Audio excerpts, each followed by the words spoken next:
Welcome to All Power to the Developing, a podcast of the Eastside Institute, where social justice, human development, and community building come together.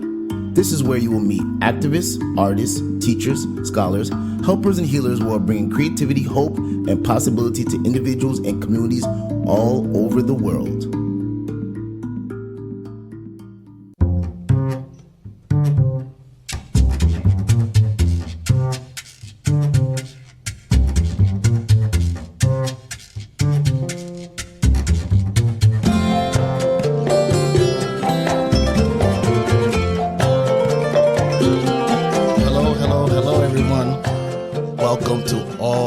To the developing. It's very, very nice to have everyone tuning in. This is your host, Des for short, Desire Wandan, long way.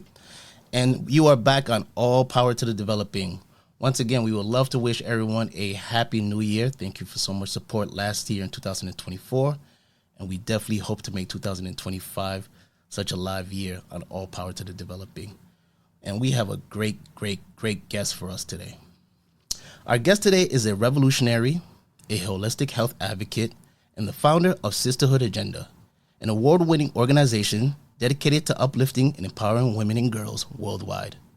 With over 30 years of experience in social entrepreneurship and wellness, she has been a leader in integrating holistic principles into personal development, education, and community building.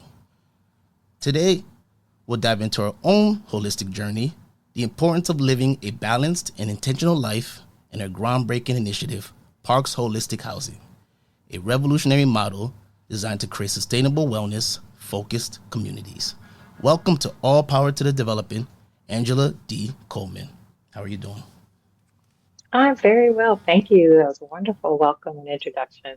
Thank you for having me. Yes, we're very excited to have you. Something I'm thinking of immediately having you on the podcast is kind of the landscape of housing. Housing is been very challenging. Speaking more so in the United States, housing has been extremely challenging between home ownership, between apartment rentals, what people can afford, what people can't afford, and all the other things that are kind of coming out of that that may have existed for how many years. May not know the history, trailer parks and other living spaces.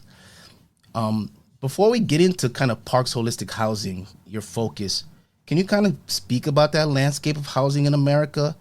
I think it's an area that maybe people think we know about, but it moves so fast and is always transforming. Can you kind of give us a little bit of that landscape and kind of why it was necessary for you to embark on this Parks Holistic Housing project? Sure. Well, we're a typical developer. I would say I'm a atypical developer in that Sisterhood Agenda's Parks Holistic Housing and our whole initiative is what we call holistic. We have a large holistic health and wellness focus in addition to girls empowerment.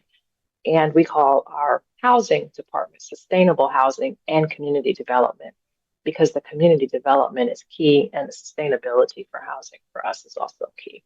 But we integrate that holistic health and wellness perspective with our housing initiative. We were looking at what was missing in housing and what could maybe potentially make it better, primarily for the constituents that we serve, which are women and children. So doing that and having lived in the Caribbean for over 10 years and lived in different parts of the United States as well, mostly on the East Coast, New Jersey, Maryland, and North Carolina. One thing that we were finding consistently was that to do something very innovative, to do something that really checks all the boxes to create a space that's safe and healthy with green spaces, integrating sustainable building practices, creating intentional community. That one, it takes work to do that. It's an intention that's set forth from the beginning. Two, that when people are often opposed to housing development, they're usually opposing housing development that's affordable, not for millionaires. They don't have a problem building and grazing all the land to build mansions, but they have a problem when it comes to building homes for more moderate income folks. And that also we have to be creative in solutions and be community based in solutions. So we ask first, what do we feel like people, what do you need, what do you want? We've been tasked with creating housing that is affordable, that is safe, that is accessible, that has sustainable building systems that make it more climate change resilient and also more economically sustainable over time.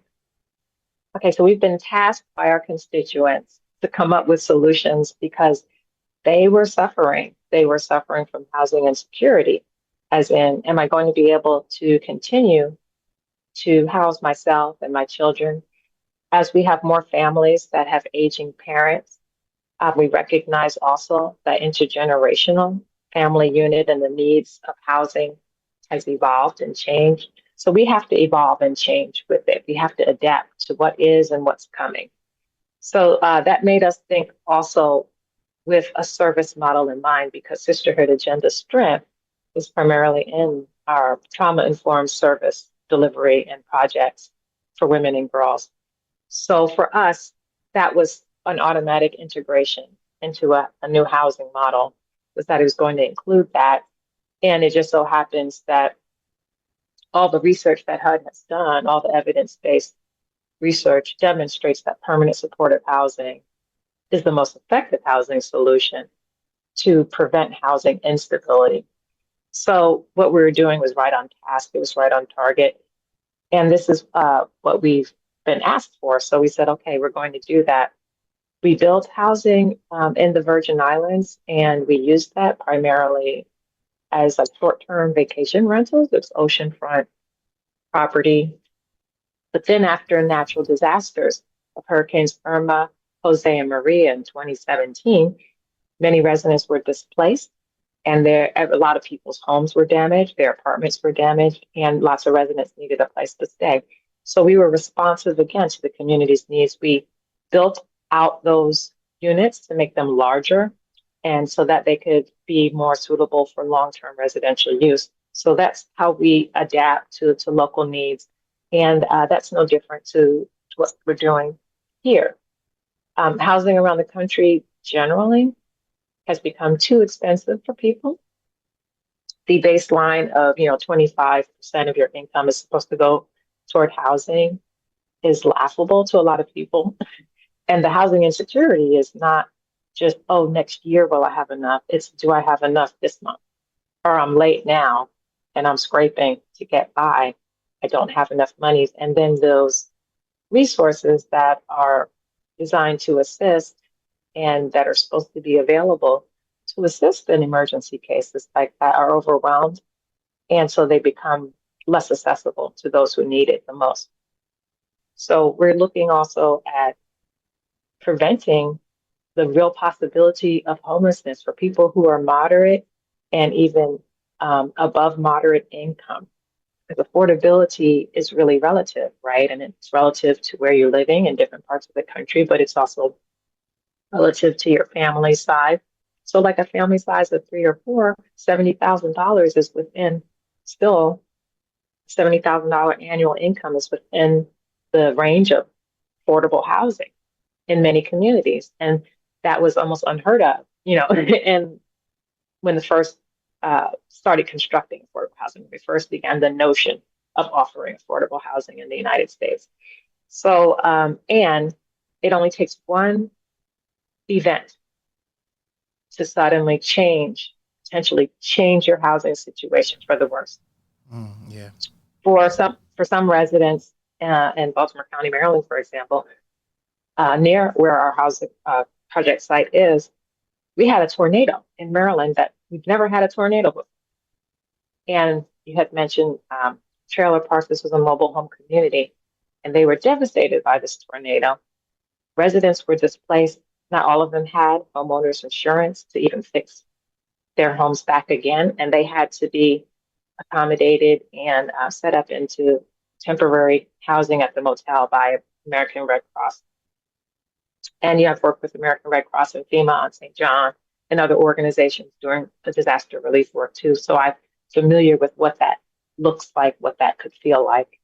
And it's not fun. It's It's nerve-wracking when it comes to your pets, your parents, your children, everything, yourself, education, schools. It's very disruptive, and there's loss.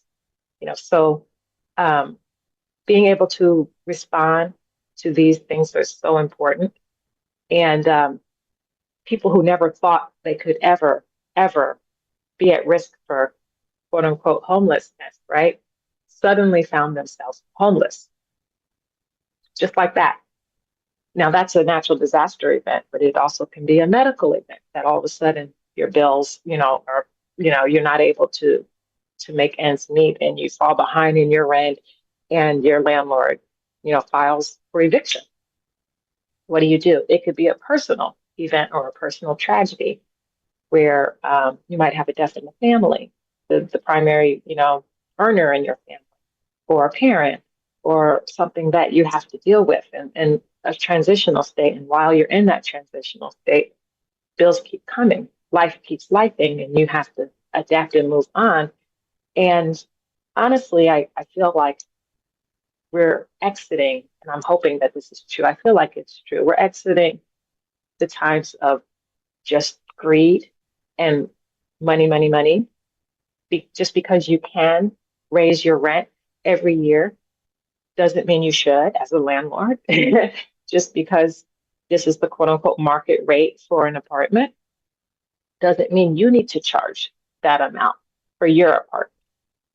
So it's probably my nonprofit mindset and being nonprofit for 30 years that you can still sustain your property, your management, your operating expenses, et cetera, without hurting other people. In fact, you would guarantee more long-term success for yourself and those tenants with less turnover by having more reasonable market rates and also having some services that do create a sense of community and make people happy to live where they live.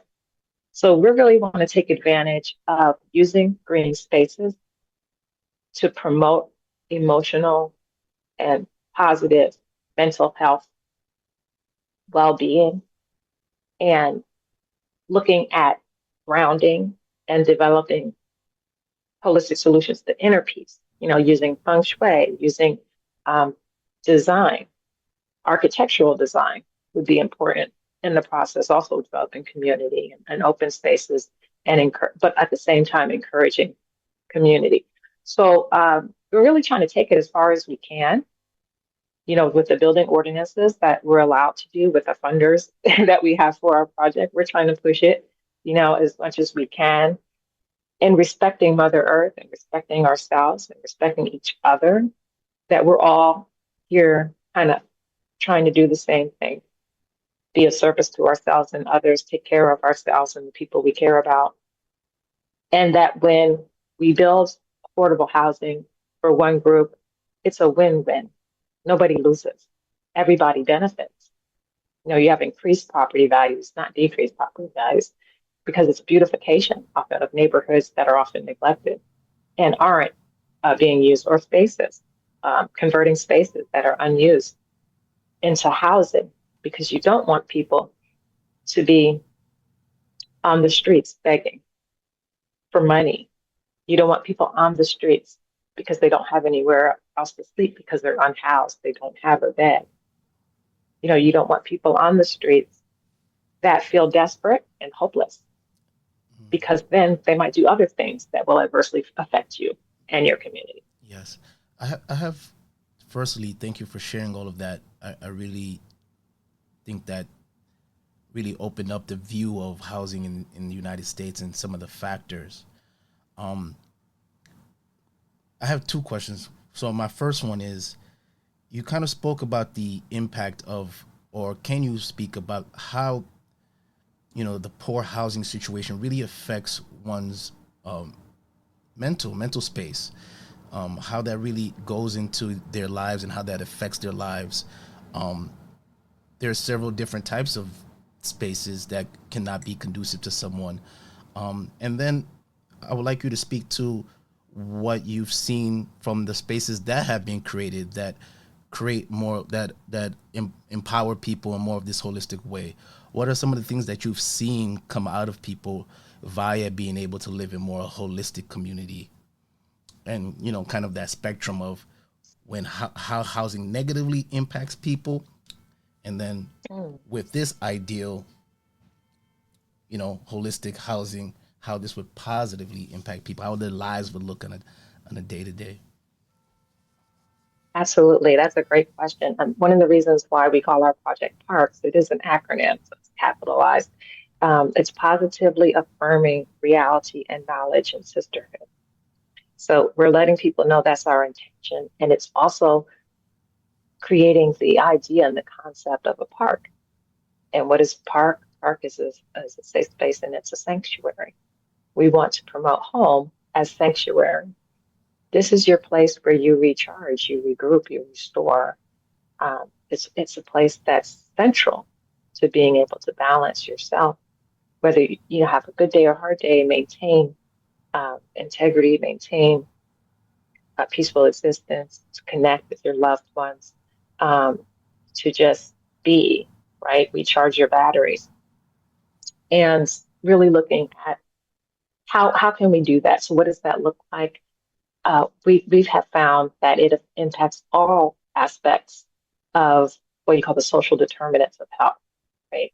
So it's mental health, it's physical health, social standing, and capacity to thrive in general. It impacts all of your life, just as trauma impacts each person individually, and in life events impact people differently. How people respond to it, how they recover from it is different. I think how people recharge and are empowered and survive and cope is different as well.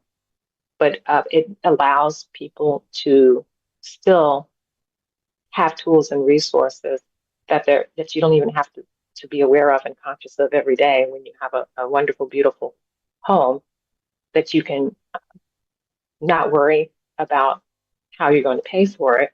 That allows you now to focus on other things, allows you to focus on yourself and your children, allows you to participate in self-development, self-care, education, other things that might help you and your family. So creating that space is, I think it's necessary. I think we tend to focus on what happens when you don't have it because too often we're seeing spaces that are not the sanctuaries. Yes. So when you see a space that is the sanctuary, it's just a feeling. It's really like a vibe. There are spaces where you can go into and say, "Oh, it feels good in here," right? I feel nice. I feel calm. I feel nice, Or even just going outside your house and waving to your neighbor. Wouldn't it be nice if you know your neighbor or you do things together? You can connect.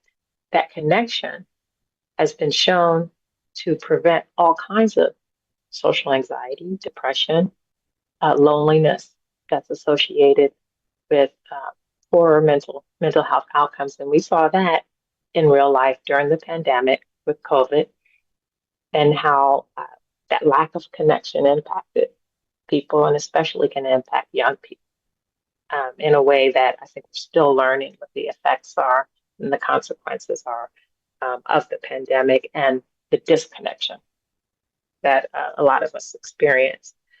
So when you're connected, when you're healthy, it's like you're asking me, what does that look like? What does that feel like? And um, it's a sense of ease, right? You're looking forward to each day. You have hope, you have plans, you have dreams, and you feel like you have the capacity to work towards those dreams. You feel like you have assistance from those dreams. Some people get that sense from their spirituality or their religious belief that helps them to know that and feel that way. But in addition to that, I'm not saying this is a replacement for that, but just having that physical space, we underestimate the impact that the physicality, that the energy that's generated around us, how it impacts us emotionally, physically, spiritually. It has a great impact on our daily. mood, our daily capacity to be there for ourselves, be present for ourselves, and be there for ourselves in the maximum, the best way possible. And when we're not there for ourselves, we're also been limited in our capacity to be there for other people. Yes. We're going to take a short commercial break. When we return on All Power to the Developing, we're going to hear some more from Angela D. Coleman. We're going to explore her personal holistic journey. We're going to learn a lot more about being holistic in the new day and age, 2025. And we're going to be right back on All Power to the Developing.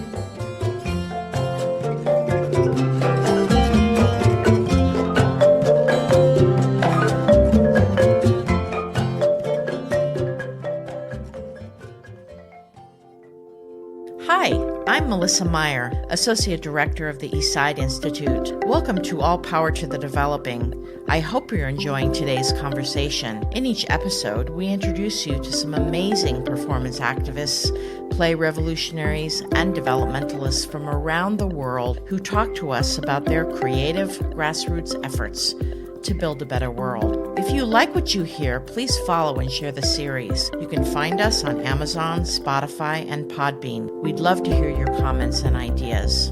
Like everything at the Institute, the growth of All Power to the Developing depends upon the people who create it and benefit from it. We hope you're one of them. Thanks for your support, and now back to our conversation.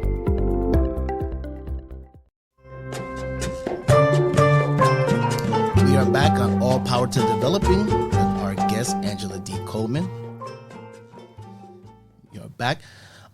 Before we went on a short commercial break, you were speaking about creating all of this sustainable housing for different populations, women and children in need, homeless people. And in you describing that, I just thought of today's world that really puts everyone at opposition and bases what people need and what people deserve on kind of their output in society.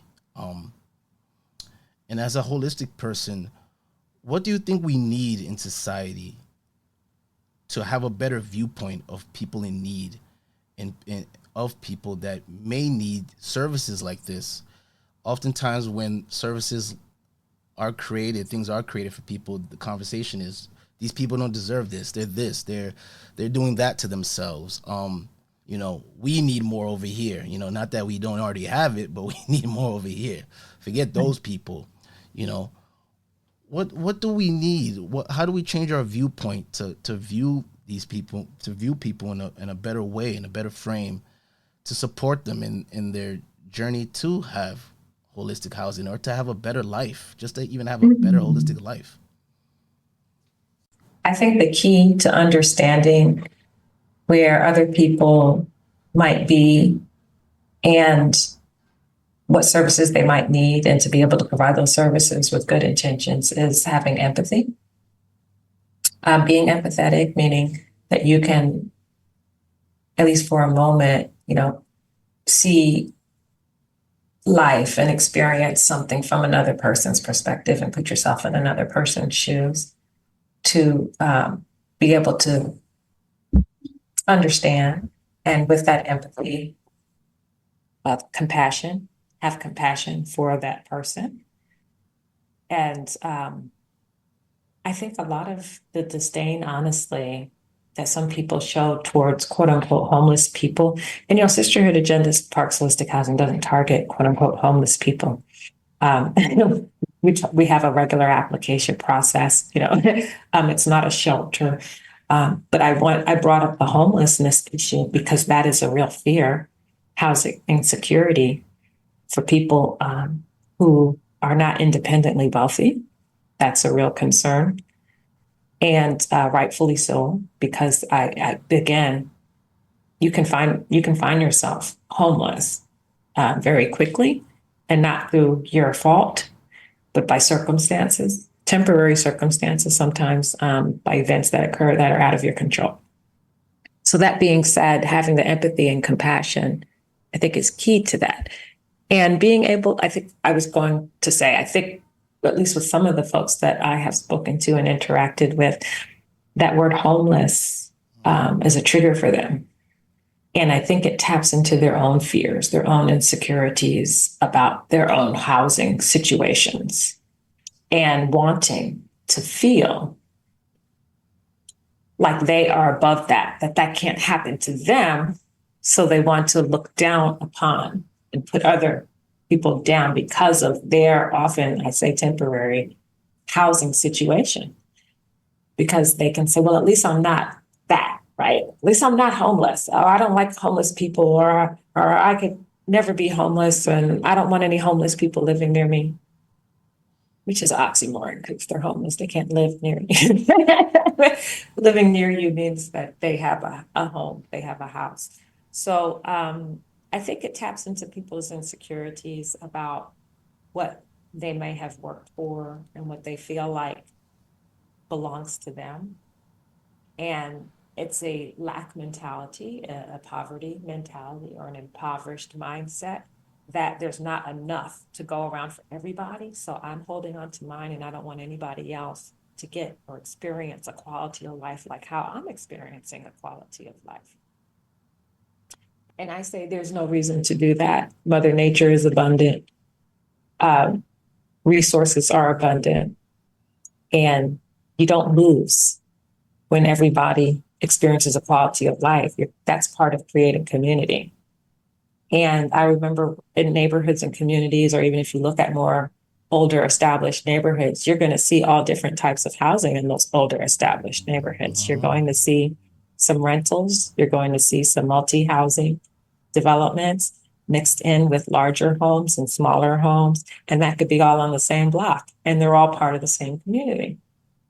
But somehow we've gotten away from that, right? So now you just see the established, gated communities, or you see established mansion communities, and you don't see the multi-income, the different types of housing. You see just more of the same housing, yep. Or like townhouse communities, and it's all the same types of people in these communities. So when you talk about diversity, you're not just talking about maybe ethnic diversity or racial diversity, which people tend to focus on. You're also talking about economic diversity, which is part of all your community. Yep. So the housing where you're from, where you live, you might have a manager living here, you might have a CEO living there, you might have a teacher living here, a firefighter, a yoga instructor, you might, have a daycare worker over here, a student here, and you're all part of the same community. You're not all, at a certain income level, and you're all professionals working at X amount, per capita, income. So I think we can get back to that. And what you're talking about also, what we need and what we deserve. What we deserve is key to our self-concept, what we feel like we are worth and what we need. And that's why also I was referring to the trauma responses sometimes. Trauma response, we often settle for less because we're accustomed to less. If you're coming from recovering still from trauma. And make no mistake about it, everybody does deserve to be in a safe, nurturing, supportive, health-promoting, green environment. Everybody deserves to have those benefits. That's not something that's just for wealthy people. Or having eco-friendly, sustainable homes shouldn't be just for a certain income level. Because when the power goes out, or when you have a storm, or when you have events, or even just economically, doesn't it just make sense, to put less strain on your power grid? I mean, I'm really familiar with that in the Caribbean, where we were catching our own water, where you had to be creative because the power grid often would be overburdened and would go out. Yeah. So if you catch your own water, you got to treat your own water. You've got to be creative in how you live. And I think if we're looking at being more harmonious with our environment and not like we're battling it, if we're looking at development, but responsible development, we're not going to be grazing a whole forest to put 10 homes on it and then plant little baby trees because that's not responsible. Yeah, that is not how we do things. We do things in permaculture principle. We look at the land, where the land tells us where it's flat and dictates the style and the architectural design, and looking at preserving at least a certain percentage where it's untouched. It's untouched and it's preserved. Preserved meaning we don't just neglect it, but we also identify the local ecosystems on it. And if we can, use that for educational opportunities as well. Like if we want to put a little trail, or you might find, oh, this is a great spot for bird watching, or this is a great spot for what have you. You know, the marshy land on one of our properties, we're going to put a rainwater catchment system and build a community garden, because that's a natural irrigation system for it. And it also solves an issue, how the land is getting all marshy, and that water is going to go towards the irrigation and the plants instead of just falling to the ground and creating mud and water. So just looking at things a little bit differently can make a huge difference. I mean, it sounds small, it sounds insignificant, but I do believe everything that people do is relevant. I mean, we're all connected in that way. And it's about coming together in the spirit of doing something in unity. Yes, yes. That spirit of coming together is key to making it successful. That's what it's about, ladies and gentlemen. We have to come together, unity. Angela, thank you so much for the last, 30 minutes or so. You've been extremely insightful. But where does this all originate for you? Where does your personal journey start? Your personal holistic journey? Was it through early influences? Did something happen once upon a time? What is that personal journey of holistic health? Because you're extremely passionate about this, over 30 years of experience. You're an author too. You're just doing amazing work with your organization. So I'm very curious about the passion. Where does it all originate? Where does it come from? Well, I'm a survivor, and I didn't always tell people that, but because I'm a private person as well. But I am a survivor, and as I have learned to survive and the coping mechanisms that I put into place, I've also been totally driven to help other people, especially those who may have been going through what I went through, or maybe in danger of going through what I went through. So all the tools that I've learned and put into practice, I've also used those for myself. I've used them myself. I can speak from experience, and living, lived experience, quote unquote, is good now, right? Lived experience is good if you're able to cope and able to help other people with that. And that's what I've always tried to do. So the training that I've received, the education that I've received, I went from researching the issues to, I really want to do something about the issues. And for me, it wasn't just about drugs and medical. It was about how can we use Mother Nature to help us heal? How can we learn to be a resource for each other, which is how the sisterhood came into play. So if we can learn to be a resource for each other, we have different social norms that are telling us that we should be fighting each other. And that doesn't make any sense. So back in the early 1990s, when the internet first became available, like to the general public, and you did an online search for example, Black girls, you received all the results were pornography. So you can look and see 30 years later, when you do that search now, you're seeing all these fabulous organizations, you're seeing all these activists, you're seeing all of these change. And this is what a movement looks like, but this is also what positive social change looks like. It's often the 6,000, Sisterhood Agenda global partners in 37 countries that are meeting individually, making local impacts in their communities, meeting on a weekly basis, in the community center, at somebody's home, in the church, at their school, and doing this work. That's what it looks like. So being able to share that and to try to connect us all in a global sisterhood network, but also offer these holistic solutions of what has helped me in the past, Mother Nature, different the feng shui that I mentioned, but affirmations and calls to action, really focusing on girls and girls empowerment, girl power programs. That was the hallmark of our success. We were one of the first people to ever be focusing on that. If you remember, you're too young to remember. You're too young to remember. In the 1990s, there was a big focus on rites of passage for boys, but there wasn't an equivalent for girls. We were the first to come up with an equivalent type of program, self-development for teenage girls, called A Journey Toward Womanhood for girls. And we tested that, did longitudinal studies, had peer-reviewed, published results. And then we disseminated information to our global partners and other folks to say, okay, you don't have to recreate the wheel. You can adapt what we've already learned and what we've done to the girls that you're working with. And that is a way that we have fostered connection and have been able to do resource sharing. We've helped some of our global partners raise money. We've helped some of our global partners in whatever capacity we can. And we feel like the housing, parks, holistic housing is no different. We're hoping this will be a model. This is a model that's supposed to be replicated. It's supposed to be duplicated. We hope that it's something that we all learn from. And as we all get more creative and innovative and allow more, I think, off the wall and out of the box ideas to flourish and be accepted, I think the better we'll be, because this is a fast moving train. As far as things can change very quickly if we're open to them.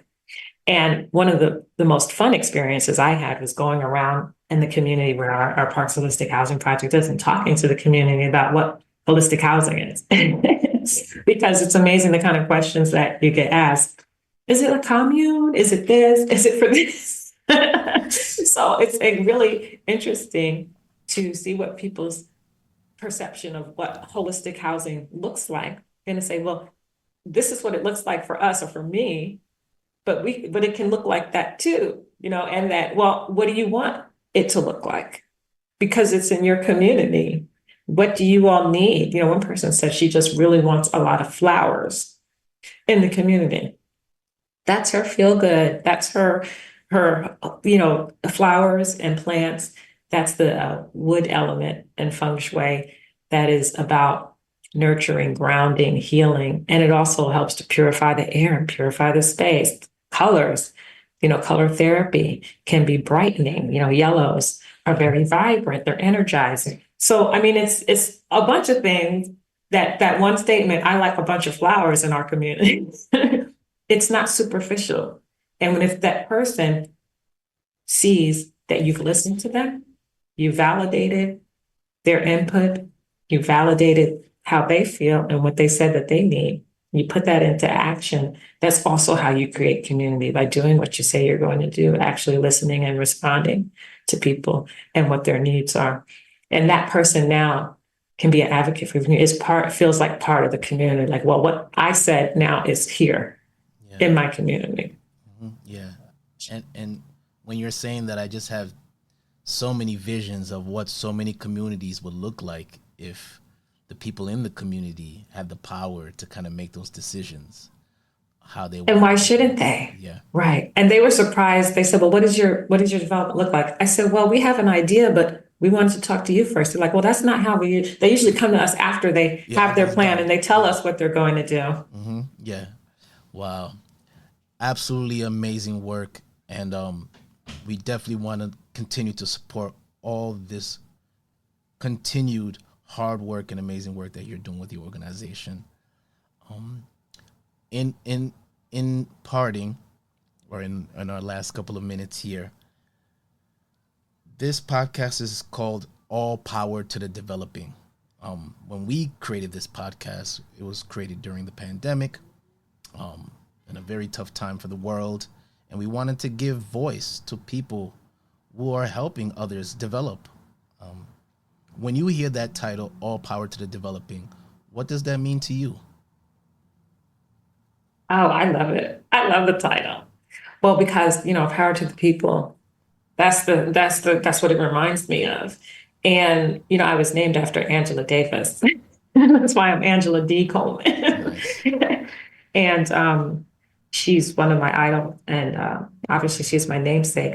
But Power to Developing is also awesome too, because it's acknowledging that it takes someone to do it. It's acknowledging the people tasked who have, in some ways, answered the call, right, to actually develop housing, and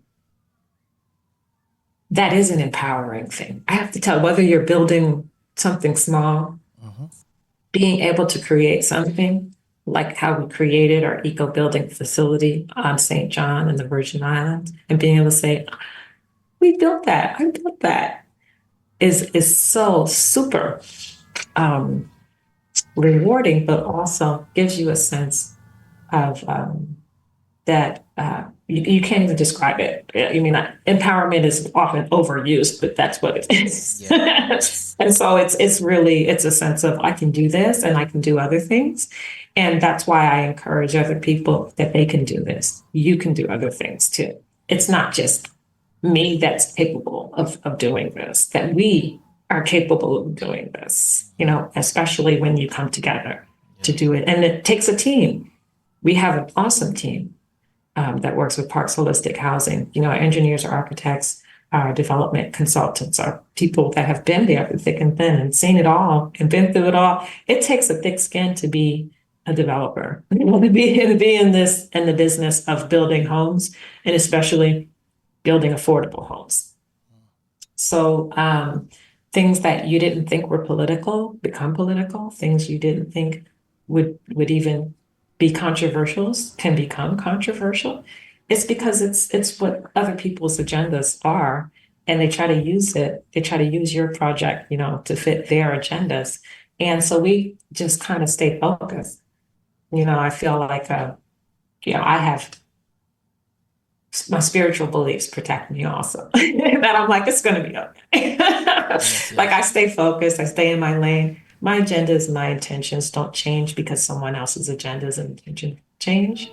And I feel like everybody can have an epiphany and a hallelujah moment and can change their minds also. And politicians aren't in office forever. Yeah. So. Lastly, if people would like to stay in touch with you, learn more about the work, pick up some of your awesome books, how could they do that? Oh, I guess for them to reach out. They can look at sisterhoodagenda.com. It's also sisterhoodagenda.org. And they can go on my site, AngelaDColeman.com. And they can look at The Art of Chilling Out for Women, or any of my girls' guides, How to Overcome Social Media Addiction. I have a book about ACEs, Overcoming Girlhood Trauma. ACEs as in Adverse Childhood Experiences. I also have a whole bunch of books, and I'm an author on Amazon. So, you can always look at my Amazon author page. Yes. There's plenty for you to check out and continue to support all of the great work that Angela D. Coleman is doing. Thank you for being a guest on All Power to the Developing. All Power to the Developing is available on most and all digital streaming platforms. If you like this episode or you like any of our other episodes, you can write to us at podcast@eastsideinstitute.org. I repeat, that is podcast@eastsideinstitute.org.